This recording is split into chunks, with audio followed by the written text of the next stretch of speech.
Hello and welcome to the Intentional Clinician Podcast. I'm your host, Paul Krauss, licensed professional counselor. In today's episode, we are going to be talking about authentic masculinity and the second half of life. I have a special guest with me, Adam Nash, a limited licensed professional counselor. Hello. Soon to be a licensed professional counselor here in the state of Michigan. Adam has over, 12 years now of experience working with teenagers in a variety of settings, including as a community mentor and a clinician at a medical facility and other places. Adam now works at Health for Life Grand Rapids as an adult therapist. He spends a lot of time working with males, but also females, and Adam has been working a lot lately on men's work and issues about transitioning from young adulthood to the second part of life. Adam, do you want to tell us a little bit about yourself? Yeah, so I grew up and was really focused in my initial working in the mental health profession with teens because that's what I was passionate about at first. At this point now, I've really transitioned to being super passionate about especially men. Like you said, I work with women too, but especially men because I find that especially here in like Western culture, especially America, there's been a really hard time for men in figuring out what it means to authentically be a man. And I think that in that there's a huge process of figuring out how are you going to be a man in the modern world and the current climate. And so I just think that that's kind of become a big passion of mine. Yeah, absolutely.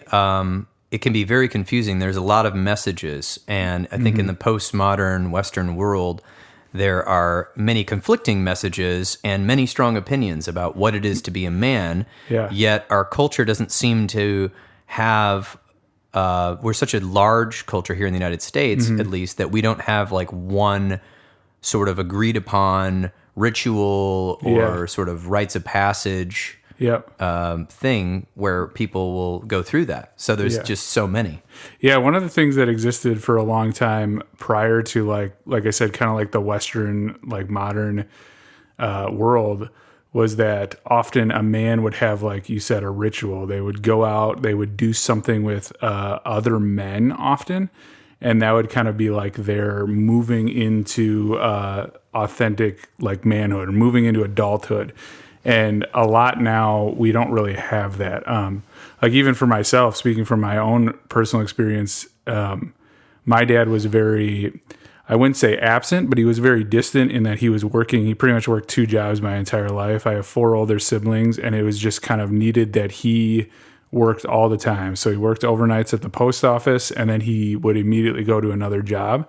And in that, I didn't really build that relationship with my dad of like, doing work alongside him or like kind of spending time seeing what he was doing. And so that has for a long time really affected me. And so I think this is a really personal kind of podcast too, because I feel very much I'm on much of this journey of trying to figure out what it looks like for me to be like an adult man and what it looks like to be all of that.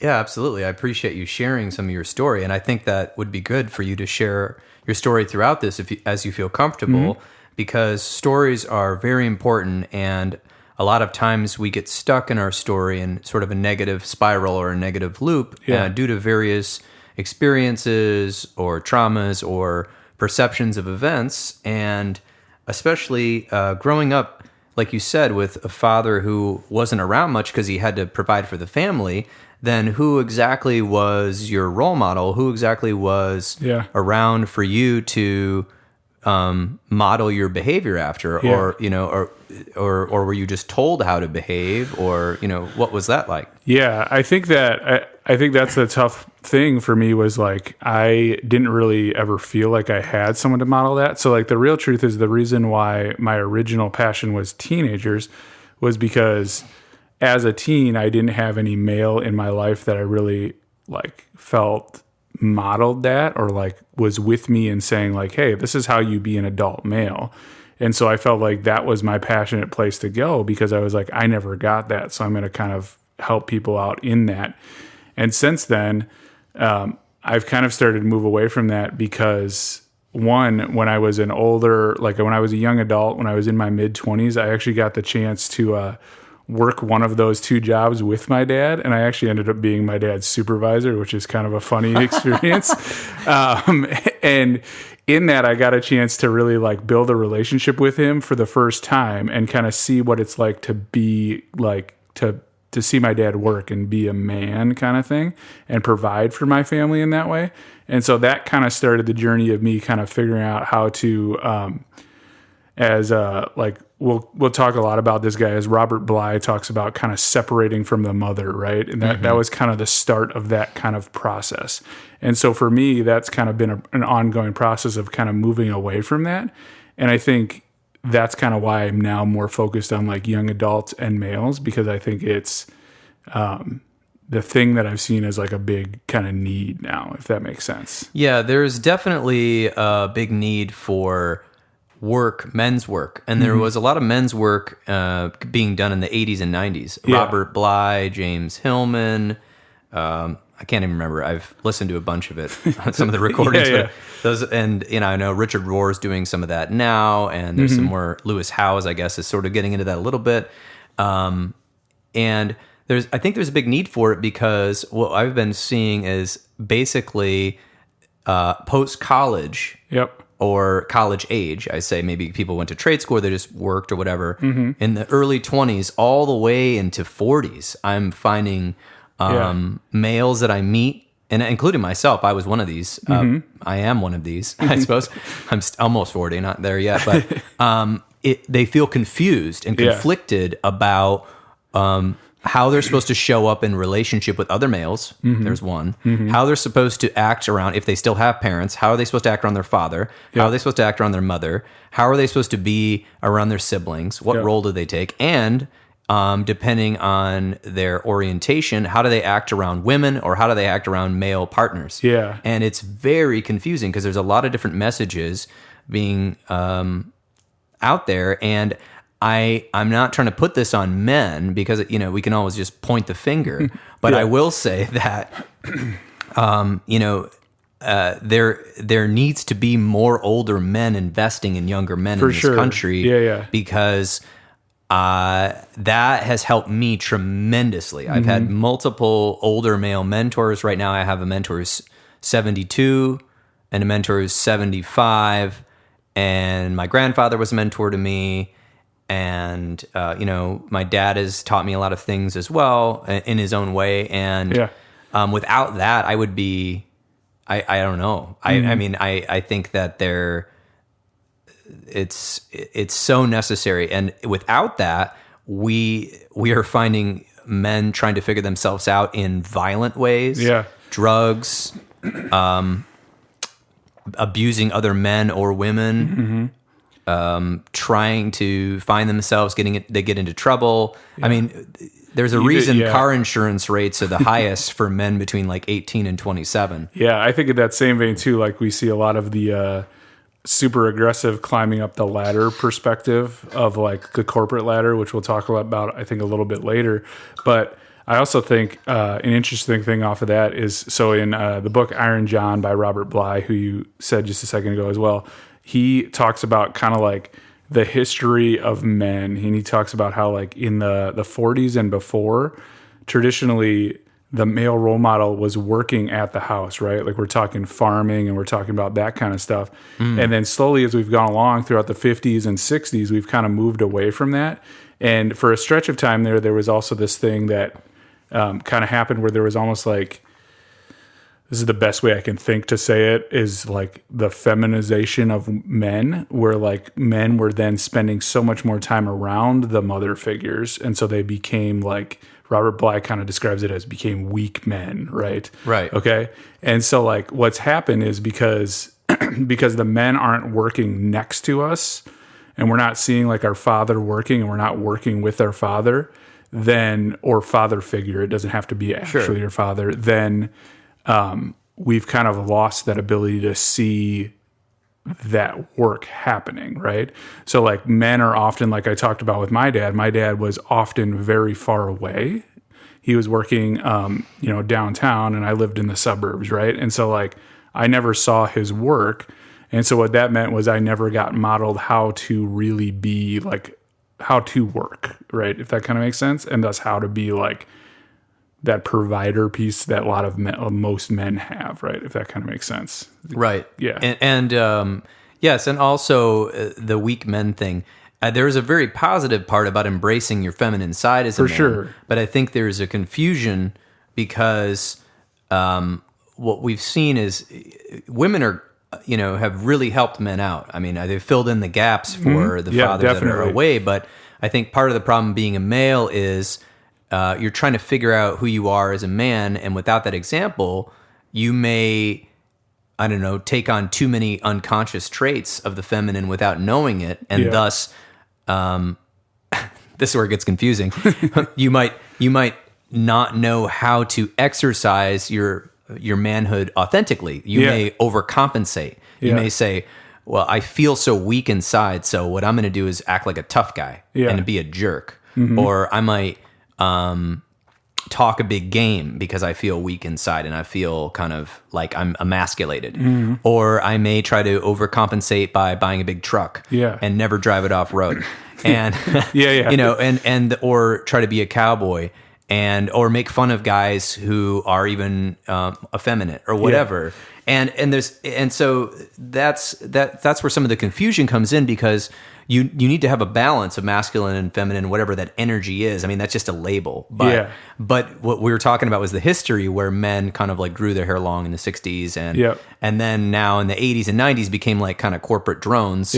And then up to now, it's even, I don't even know what's going on right now. Lots of things are going on right now. Maybe we're becoming robots, but cyborgs. Essentially, again, there isn't something in our culture where the tribal cultures that Robert Bly talks about and James Hillman talk about in their writings, what's happening is you have this ego and you want to dominate everything. You want to dominate your father. You want to dominate your mother. When you're a teenager, you have this like, I'm going to conquer thing, right? And what we're finding out in the United States, I think, and you can go into this, is that men are never, not all men, but a lot of men aren't getting their ego tamed. They're not getting smacked down. And so therefore they just keep growing and growing and growing and getting more grandiose and more into themselves. And then what happens is they have terrible relationships, terrible relationships with the man or woman in their life, terrible relationships with their friends, and awful relationships at work. And God save the children. Okay. So like it's bad because if you just keep growing and it's more and it's ego and you don't know your own power, you can't be a warrior. You're just either a soldier or a bully. Soldiers or bullies. Soldiers follow whatever people say and bullies try to take power. And a warrior has to learn when is the right time to fight and defend people and when is the right time to use diplomacy or words and emotions. So I think we see a lot of this because for a long time, the workplace was dominated by men, and then if workplace is dominated by men and the politics is dominated by men, that means money is dominated by men. And if money is dominated by men in our culture, which is our culture is built on the idea of the myth of the bottom line being the most important thing, which is how much money you have, and that equals speech and power, then men are in charge. And then if that's not checked and there's no older men checking them and saying, oh, dude, slow down here. I mean, you see terrible acting out in the corporate world, in the relationships. It plays out everywhere, and it's not good. We need checks and balances. So talk a little bit about so one of that. the things that I've seen, like I agree with everything you said, and one of the things that I see a lot is that there's a thing of various people say it certain ways. Like I think Robert Bly talks about like I think he uses a Greek term. I think it's pronounced catabis or something along those lines, which is just like the falling down or the breaking away. And then Richard Rohr talks about much the same thing in his book, Falling Upward, about how you need to kind of have like a breaking of that ego, right? And I think that what's happened is that, like we were talking about earlier with the male figure kind of moving out of the house and working elsewhere, is what's happened is now we've run into a generational thing where men haven't ever had their ego checked, right? By their father or somebody else. By anyone really. Because their mothers usually don't not built for that. That's not Yeah. their instinct. Yeah, mother's instinct in general, which we're always talking being stereotyped, but here we go. here, Anyway. but is that they're a little bit more nurturing and caring, right? So when a guy falls down, the mother is more likely to pick him up and put a Band-Aid on the wound, kind of idea. Okay, again, generalization. The man or the father is more likely to say, "Get up, you're fine," put some dirt on it, move on, right? So in that's where your ego gets checked, right? If you talk about any athlete, a great athlete, they'll say one of the big things that happened in their life was when they had a massive injury and they had to figure out how to play the sport more cerebrally, right? As opposed to just to rely on their athleticism, right? So out of that, we now are running into a situation where we have this generations of like men not ever moving into, as Richard Rohr talks about, like the second part of life, right? So that's kind of something we're talking about, which is like the real true adult part, right? So Richard Rohr uses this, he steals some stuff from Carl Jung, who's amazing, but he talks about like how, so Carl Jung talks about how there's like two parts of life, okay? And they're categorized. Do I need to talk a little louder? Sorry. It's categorized by building the container and then filling the container. Okay. So the first half of life, like you were talking about, is all about ego. It's all about like, I need to strive to be great. I need to climb the corporate ladder. I need to look good. Right. And that's the first half of life. I got to build my identity. Yep. This is what I'm going to look like, right? So if you think about the container, I'm going to paint the container to look cool. It's going to reflect who I am, right? And then the second half of life is categorized by filling the container, which means that during that time, you're finding valuable things and you're putting it in the container, right? So out of that mindset, if we are stuck never moving into that second part of life because, like we talked about earlier, there's no ritual, or because we don't have a father figure in our life of any kind that moves us there, then what that means is we're going to continue to strive, right? So we're going to continue to do things like, climb up the corporate ladder, like I said, really aggressively. We're going to continue to move from woman to woman because we just need to add another notch in our tool belt. We're going to continue to need the next car, need the next thing, because we're just trying to look good exteriorly, right? Mm-hmm. So in that, again, both Robert Bly and Richard Rohr, and I would imagine also probably Carl Jung, but I'm not 100% positive, talk about the fact that there has to be a falling down, right? So I kind of jokingly say that the ritual is the pushing down. It's almost like you're being shoved into it. It's like, now is going to be the time you're going to trip and fall and go through the pain. And in our culture, we don't really have that. So what often has to happen is we have to truly go through like a really bad consequence. Yes, because in the rituals that we were talking about, especially in some of these ancient cultures that they talk about in the book, they actually almost risked their lives. Yeah. And they would confront death, and therefore your ego is going, you're not just infinite. You have to think about more than just your needs and what you want and how you look and what's good for you. So we can talk a little bit about the falling down. I think you were talking about in Robert Bly's book, Iron John.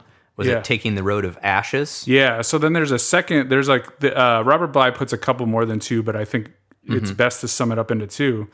So there's the falling down, and then there's also like kind of the idea of the road of ashes, right? Mm-hmm. So in this road, it's almost like the road you enter into that isn't really like, it doesn't have to be categorized by a major loss, but it's almost like almost half an intentional and then almost kind of just like an unintentional falling into like a depressed state or depression or something like that, right? And that's where we meet clients a lot, is in that situation where they maybe didn't lose the job or get a divorce, but they're just feeling inadequate, right?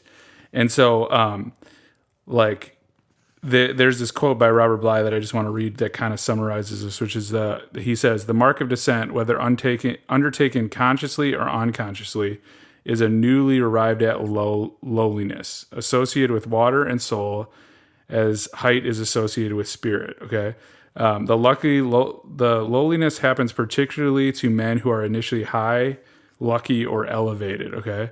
So if you're already in a good place, then it's more likely that you're going to be pulled down, right? And sometimes, like I said, you can continue to have the great job, the great wife, the great car, the great house, and still be pulled into this depressive state. And that's kind of the ashes state, right? So that's where we see a lot of men going through this process of like, I'm depressed, I'm down, but I have all the markers of being good. So by society's markers, we have possessions and we have security and we have a partner and we have the things that the media says we should have and the people down the block have. But we all of a sudden just feel dark inside. We feel ashes.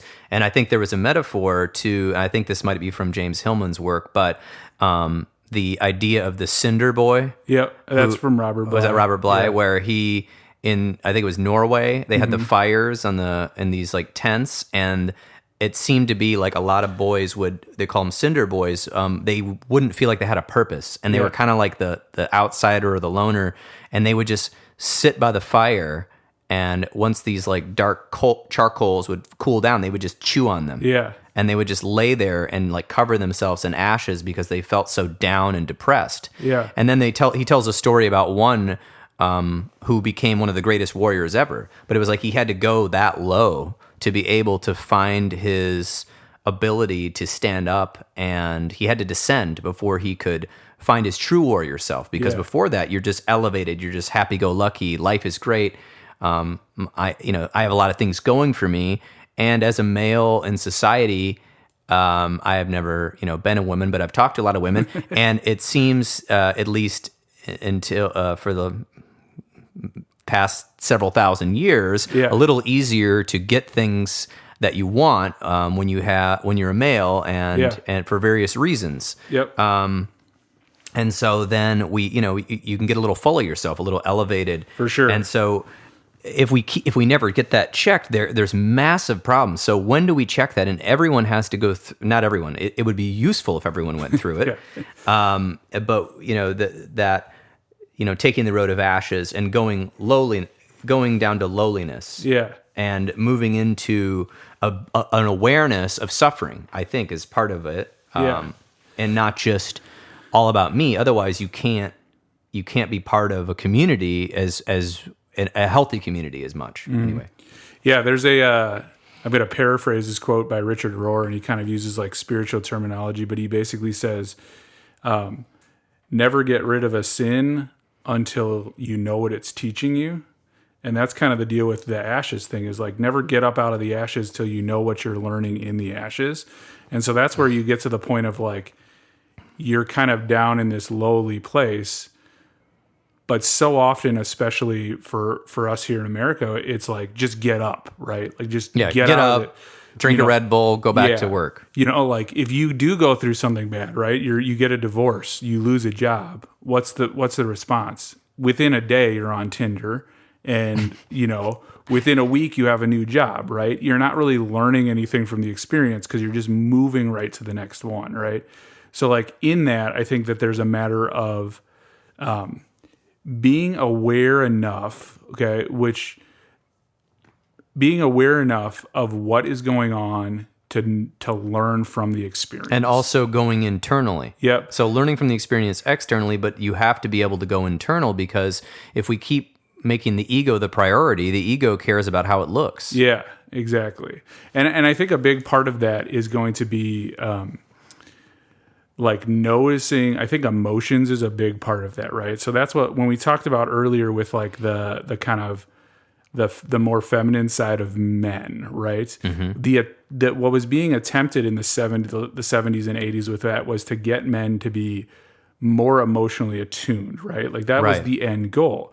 And that's kind of the thing that I think really we need to get out of that situation, is how do we actually notice what's going on emotionally, right? Like how do we notice what we're feeling about something? Because like we said, if you look just externally, you could very well, in the ashes idea, if you look just externally, nothing's wrong, right? Everything looks great, but you're stuck in this down point, right? And so there's a great book out there by Robert Augustus Masters, I believe is his name. It's called Emotional Intimacy. And he talks about this concept of basically you have to, in kind of that same ashes vein, you have to be willing to like sit with your emotions, right? So many men that I know, it's like, I mean, what emotions do you know that most men have? Anger, happiness. That's kind of it, right? There might be another one or two, but like for the most part, that's all they have. And I think what he talks about is like you have to be able to sit with those emotions and those feelings in order to know what you're feeling, because then you can respond appropriately. Because if everything that happens in that ashes thing comes out as I'm sad and I'm kind of depressed, anger, well then anger is going to always drive you towards like, I would say anger is always going to drive you towards continuing to strive, continuing to build that ego, right? Continuing to like really make the ego look good. And push away relationships. Yeah, push away relationship, push away support, push away people, right? And so I think that that's a big important thing for that. So for me, like just to go back to sharing a little bit of my own story with that, I actually graduated from my master's program, and immediately I got my dream job, air quotes around that dream job, and spent 9 months in the worst working environment I've ever been in, and very quickly was like, oh, this is miserable. Like this is the worst situation I could possibly be in. And throughout that time, I did a lot of self-reflecting of saying, like, what is this trying to teach me about myself? Like, what is the next thing, right? Like, what's the next part of life is kind of the question that became really important there. And so that's kind of what led me towards like ending up at Health for Life, and then also ended up with me here, like now looking at men as opposed to like working with teenagers. So you had to go through a really bad experience essentially to be able to find out, you know, how you wanted to work with people and what you wanted. So you went from this like high of like, I found my dream job. Yeah. And then all of a sudden you realized this is terrible. And it was like a terrible grind and there was no way out for a long time. Exactly. Yeah. And that forced me to, like I said, that forced me to analyze kind of where I was at and just kind of figure out what the next step was. Right. I do want to real quick, I have this quote here that kind of talks about this ashes thing. So Robert Bly says, like, ashes and cinders in fairy tales are code words for the ashy, sooty, depression, out of it time, right? So that kind of, for me, that time of working in that air quotes dream job was very much that time. It was just out of it. I didn't feel like I knew where I was going. I was like, I'm working to build this box, but the box is just like not really... it's not getting to the point that I wanted to. So what do I do next? What's the next step? That kind of makes sense. Right. Yeah. Okay. So you had to internally look inward, and the external was also dark and having trouble. It was like a depression. We're using the word dark in like a metaphorical way, but essentially you were in a dark spot and a troubling period of time, and and you went inward, and then you learned some lessons, I suppose, and then you had to, integrate that, and then move into a new opportunity. When you worked for us, when we were a startup, and it wasn't, it was an adventure. It wasn't really, totally fleshed out at the beginning. So and that's where I would say, like, I think for me, anyways.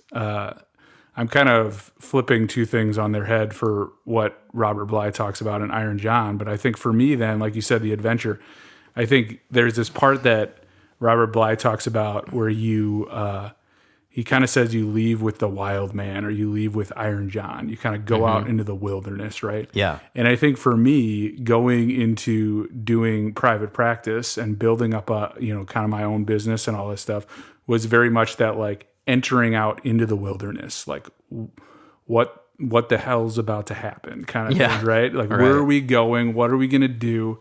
And like, how are we going to step out into this like wild atmosphere, this wild place, and be be able to manage it. Sorry. And I think that that's like a super important process in the thing too, is like at some point to go back a little bit to like the stepping away from the mom thing, right? So for us, for men, traditionally, they have to at some point move away from their mother, right? And for a long time, that looked like men going off to war of some kind, okay? So like, you know, prior to the last, 50 years, there was always like, you eventually just went off to war. A ground war. Yeah, like a true legit ground war. And so in that was kind of often the breaking, right? Like you went out into the wilderness, you figured out, you were hanging out around, you know, the band of brothers kind of group, Yeah, right? your tribe fought another tribe or whatever. Yeah, exactly. Or you went hunting for a long time. Yeah, Or went whaling or whatever. Yeah, or like if we look at like the Native American population, like they had very much like rituals around like you go out into the woods, right? So there's like this true like going into something scary and dangerous, right? So in this, Robert Bly talks about it as going out with the Iron John, with the scary like wild man, right? And he kind of talks about like how when this boy leaves with him, at least for the moment, he has to like stop fearing wildness. He has to stop fearing the hairiness, he says, the emotion, and he has to like be ready to kind of go out into this, right? Right. He's got to stop fearing emotion, the body, nature. Yep. And Iron John, of course, is a fairy tale that Robert Bly talks about and writes a lot of things about. It's a really good book. But basically, Iron John appears primitive to him because he's very connected to nature, the body, wildness. And the boy comes from a king. He's from a kingdom. Yeah. And so the boy is used to sort of privilege, and you know, his mother watches him, and he's ready to, you know, ascend to be the king. Yeah. But he ends up leaving with the wild man. And I think part of that is the metaphor. There's lots of metaphors, but one of the metaphors I'm talking about here, I guess, is when you take a risk. Yeah. And that can be taking a risk in a relationship. That can be taking a risk with a job. It can be taking a risk at trying your own thing out. You can be taking a risk at, just about any sort of expression. It can be taking a risk at breaking the family mold. Yeah. And leaving the mother is key for men, because otherwise, how are you supposed to have a relationship with a partner if you're relying on the comfort of your mother? And not to knock that, but you can't. It's hard to grow into yourself and feel that strength, and it's very confusing. And for hetero men, I would assume a lot of women would say that yes, the man does need to break from his mother so he can fully understand and love the woman that he's with. And I can't speak for the homosexual population, but I know that I'm assuming there's dynamics there as well.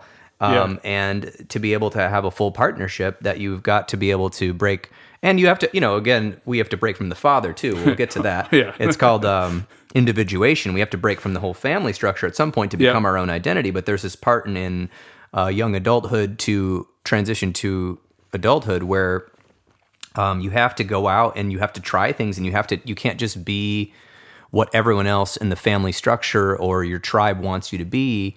Otherwise, you face other consequences. Yeah, exactly. And I think, like in the vein of like you were talking about with the risk, right? Is I think that there truly is an inherent thing, and I would say in really probably everybody, but especially in men, especially teens and young adult men, of risk.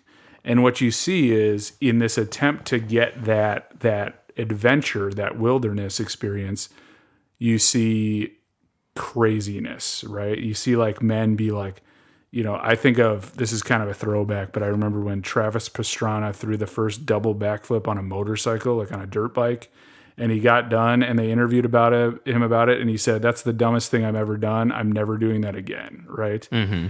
And I think that there's this there's this problem in that in our attempts to find that wilderness without really being willing to go through, like we talked about earlier, the ashy part of it, the sad, the down part of it, that we end up putting ourselves in a very dangerous, risky place. Okay, so that's like the risky male behaviors. Yeah. Because our ego's still inflated, but we think that we just need to go off there and get wild. And so that means we drive our car 100 miles an hour on the freeway and do risky things, get in fights. People use substances.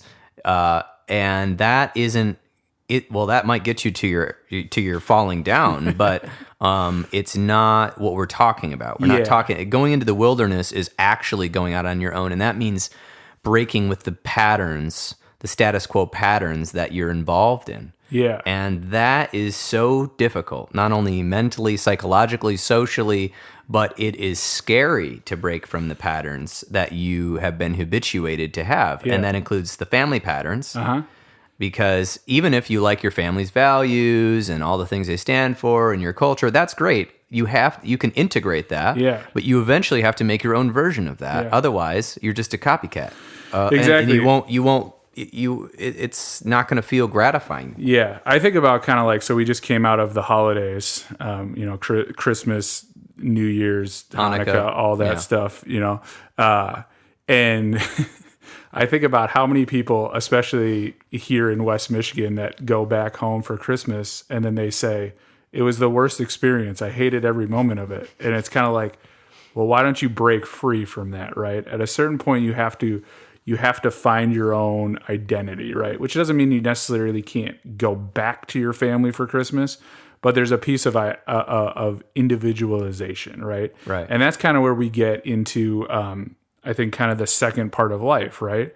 Is like, now we've kind of built what we look like, right? We've made the container look great. We've put everything together. We have the house, we have the car, whatever the things are that you feel like make you look good, okay? Whatever culture you're in that, right? But then we start to put what's valuable into our life, right? We start to then have like maybe closer relationships, right? So that's where you were talking about with like, the pushing people away we talked about a little bit earlier, right? Is when you start to value things that are not just external viewpoints, then you start to be able to build healthier relationships, right? And so in order to get to that point, you have to have gone through that falling down and that depression in order to see like what is valuable to you, right? And so when you get into that phase, then you're starting to be able to like have authentic relationships, know your emotions, build not like, I think a thing in that would be like, you're able to have friends that maybe don't fit the like perfect looking friend mold, right? Stuff like that. Cause your outward appearance is set. Like your ego is comfortable now, right? You don't have to keep proving yourself. Yeah, you're good with where your ego is. And so as you kind of move into that phase, I think that all happens. I think another big thing, again, back to Richard Rohr, because he talks a lot about this, is when you start, the big thing about moving into the second part of life is you start to lose dualistic thinking, right? Yes. Okay, so if you look right now in America at, in no way is this going to be a political statement whatsoever, but everything politically is black and white, right? Blue and red. Blue and red, right? It's very aggressively that. If you're one, you hate the other. If you're the other, you hate the other one, right? Yeah. And like in that, there's this just constant like attack dog mode, right? So if we go back to the first part of life, remember we talked about this. What was the kind of big part of the first part of life originally was going to war. War is very black and white. You're evil, I'm good, I kill you, the end, right? And we as a society, I would say, are stuck in that thinking. And so it's very hard to get out of it because you're just so used to it, right? Right. It is hard to break free when your culture of origin is not breaking out of black and white thinking, which, according to developmental psychology, is usually from about, 13 or 14 all the way till 18, 19, and then we have to develop abstract thinking. We have to have deeper. Yeah. We have to have deeper thinking and critical thinking skills. That things are not always as they seem. They're not just one sided. There's much more to it.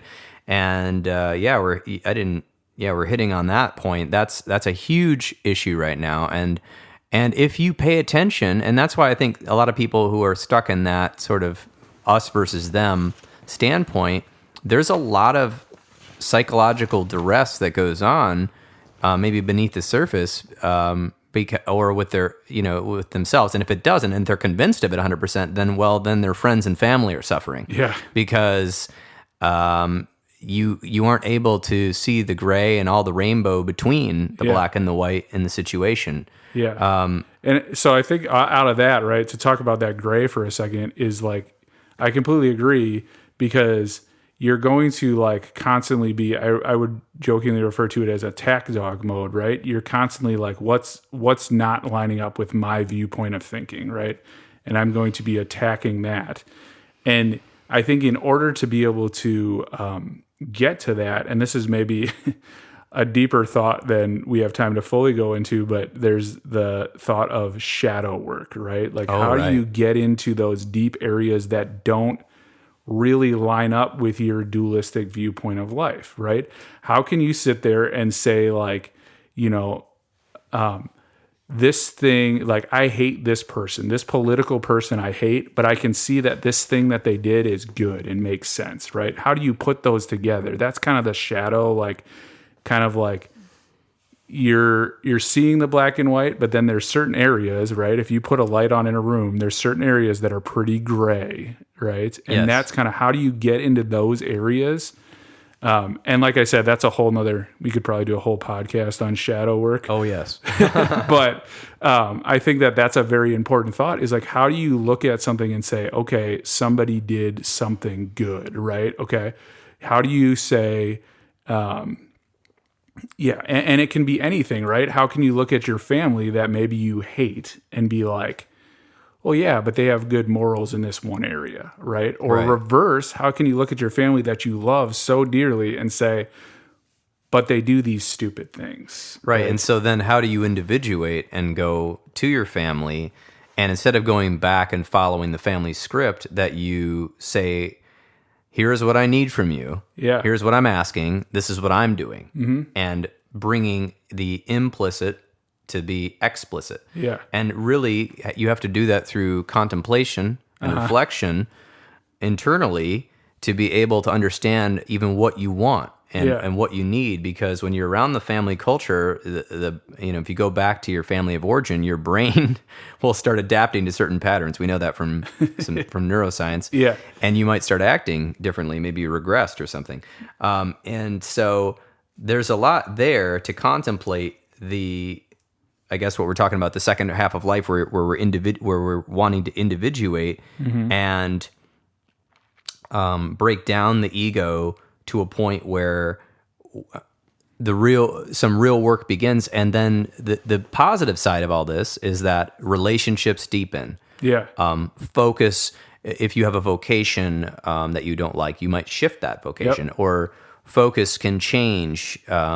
You might take a job in the same vocation, but that's not going to pay you the same amount of money because it's more rewarding, right? You might, like I said earlier, you might get into relationships that you wouldn't have prototypically gotten into before because they don't fit. They're not business people, right? So like you start to enter into that. But like I want to read this quote real quick, just kind of talking about the human ego from Richard Rohr. He says, because we're talking a lot about how the ego is really like kind of trying to hold on, right? He says, the human ego prefers anything, just about anything, to falling, changing, or dying. The ego is that part of you that loves the status quo, even when it's not working. It attaches to the past and present and fears the future, right? So as we have this ego thing fighting in us, it constantly wants to stick with where we're at, right? It wants to keep going to our family. It wants to keep the same job. It wants to keep striving towards something. Even if you're miserable. Even if it's just completely miserable, right? And so if you're not willing to, like, I would say, go deeper into the miserableness You're never going to get past it, right? So kind of like to grab something from another thought, there's this book out there that's called Unfuck Yourself by, I always mix up his name. The Scottish dude. Scottish dude. It's either John Gary Bishop or Gary John Bishop. Yeah, you can Google it. Google it. He talks about how like every single person at the end of the day is wired to win, right? And so in that, you're either going to become so unhappy with where you're at that you move on from it, or you're going to become so much desire to move to the next phase of your life that you're going to go to it, right? So that's kind of where it comes to, you have to be willing to like, sometimes you have to be willing to say, man, I have to go a little bit deeper into this crap in order to be able to be like, now I need to get out, right? If that kind of makes sense. Right. And so like, that's how you kind of push on the ego to force you to kind of let itself get free. It really comes down to it, like to the individualization question.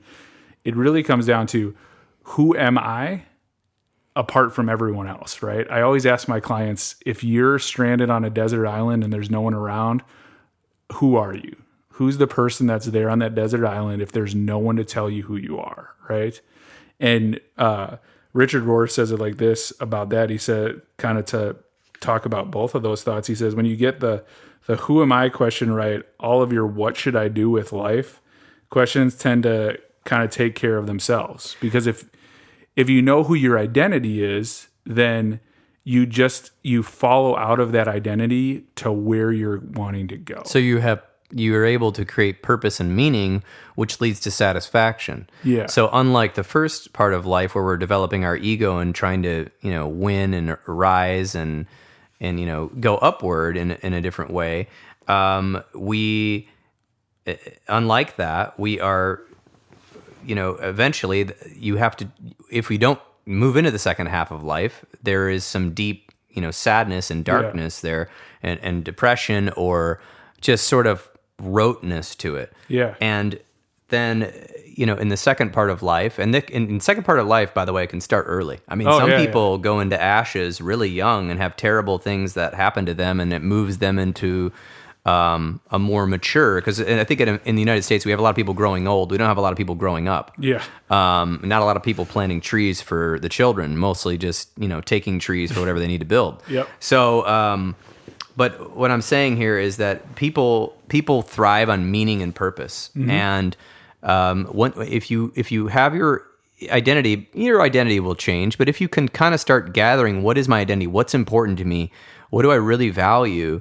And doing that contemplation work and that reflection work outside of all the social pressures and work pressures or whatever relationship pressures, then you can really start moving into your purpose and meaning. And then there, even if things aren't, externally wonderful, you're satisfied. There's people that are just content, not all the time, but more content and just they're actually happy with their life because of what's going on with their meaning. Yeah. People are always trying to find that thing that'll make them happy, and it's not the thing. It's the meaning. And sometimes it's the job, if you really love your work and that's what it is, or sometimes it's the hobby. But but you can't it's not just something to do. It's also how you are with yourself. Yeah. Because if you can work on being with yourself and understanding your emotions and understanding why you do certain behaviors, which does take some time, then you can be in relationship with the world and with people in a way that is fulfilling. Yeah. Yeah. So like I would say, if you can figure out who you are and what's valuable to you and important to you, then really no matter what you're doing or what you have, you're doing what's valuable to you, right? So like if you, if even in the situation where you've kind of moved into that, I know who I am, and stuff kind of goes really poorly, you lose your house, you lose everything in your life, right? What you have then is you can still sit there and say, well, I'm authentically doing the thing that I want to do, right? And for a man, what that means in that situation then is then you're able to move into less of a me-focused thing and a lot more of a collective focused mindset, really, which it seems kind of backwards in a way, because earlier we were talking about like how you kind of have to like break free of all this stuff. And we're like, well, shouldn't that mean you should be by yourself? But it actually, the reverse happens, where when you start to know who you are, then you're able to start to let people in, and you start to be able to be protective and caring of other people, because you don't have to strive. You don't have to step on people's heads to get to the next thing. You just have to have what's valuable to you in your container. Yes, that's well put. And so in that way, you can return to your community of origin and know who you are, and not change, and not wear a mask. And you can find your community and find the people that make that fill up your cup, or whatever you want to call it. And there, you don't have to be someone else. And sometimes you don't find the job where you can do that. I mean, let's be real. I mean, that it is a tough world out there with resources, but you can find a space to be who you are with other people. And so in that is a way to really find out who you are as a man. Yeah. And there's so many archetypes of men that we could go into, but that's a whole nother other podcast. Maybe that'll be our part two. But talking about male archetypes. But yes, I mean, the authentic male experience is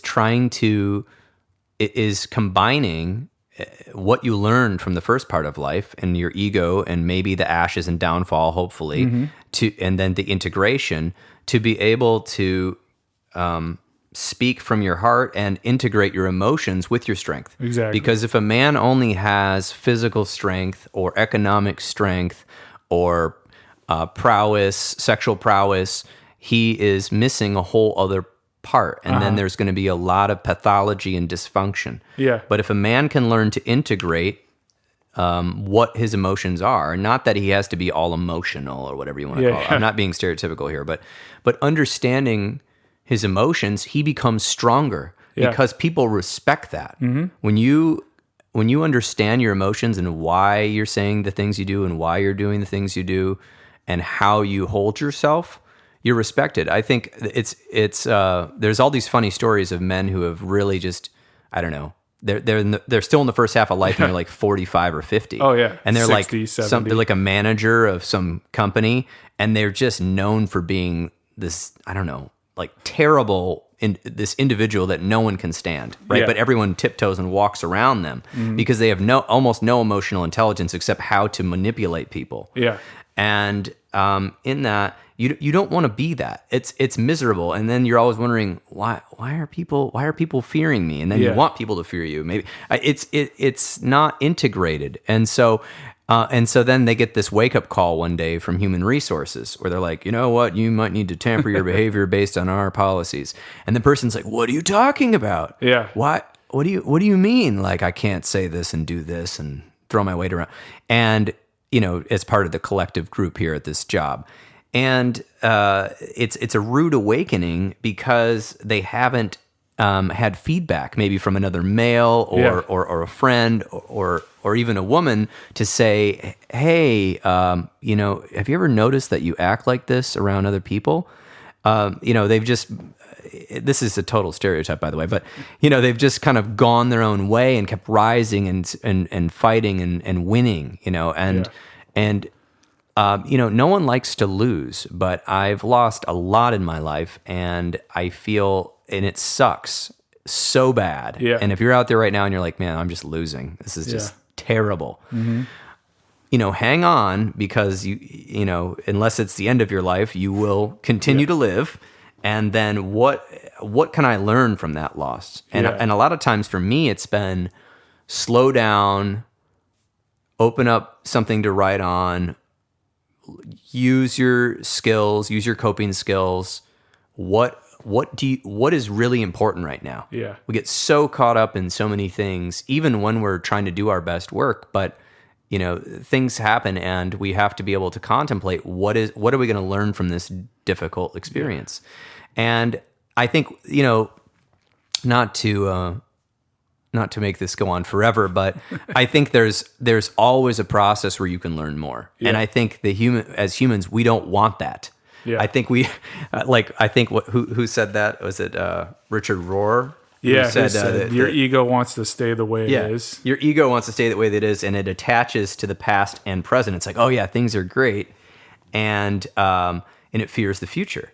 So yes, my ego fears the future too, which is why it's important to try to stay in the moment. Yeah. So I had one more thought about that has currently left my brain, which is just the thought that if I could say one thing that I kind of would want someone to take away from what we've talked about, it's that going into times of heartache and pain and loss should be used to learn and to grow, right? Everybody goes through it, so don't be afraid when you're there. Don't try to strive immediately to get out of it.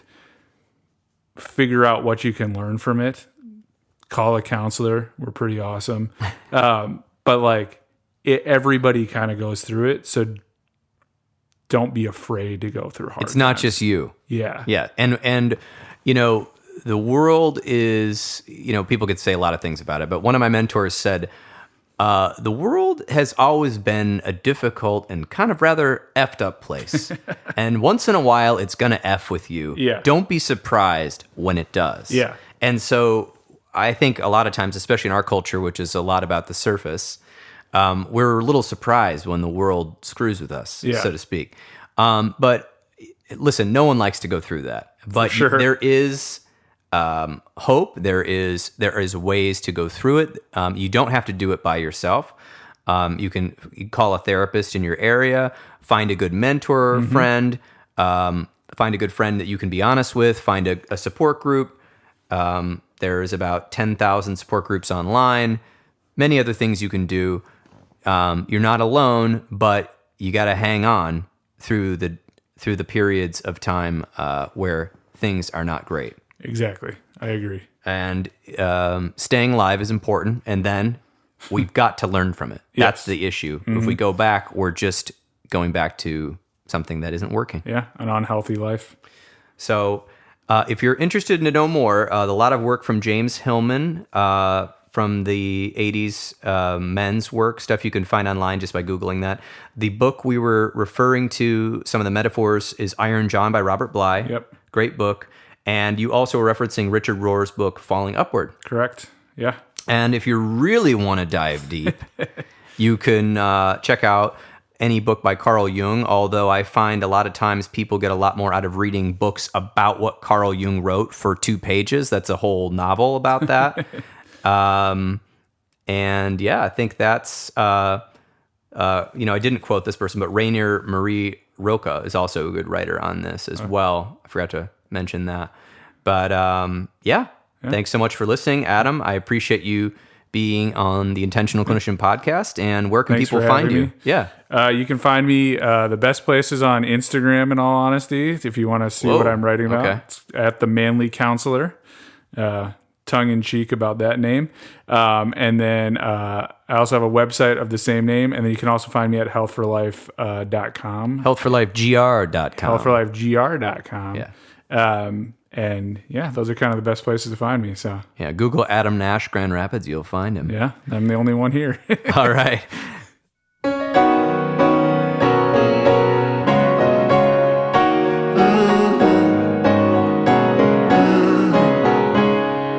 I will see you off now down the back of the ridge. There's just something that I got to show you. There is Domer and there's right in the common case. It ain't nothing what you say is true. With your long arms try and just give some time. Presently it does include my dues. Ancient standard premonitions, all this phallic repetition. Or you tell yourself a tale or two. Man like you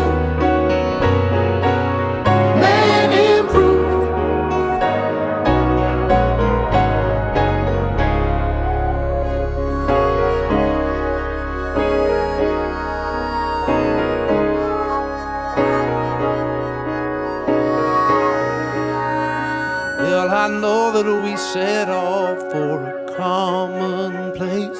And the lights have run to do. How much caring is there of some American love? When there's lovers sleeping in our streets. So cerebrus right, bring those dead alive like pirate jelly on the Black Freighter. It'll be a long day of fixing, make something else your mission. But all this shit's so hard to do. Not like you. How you do that?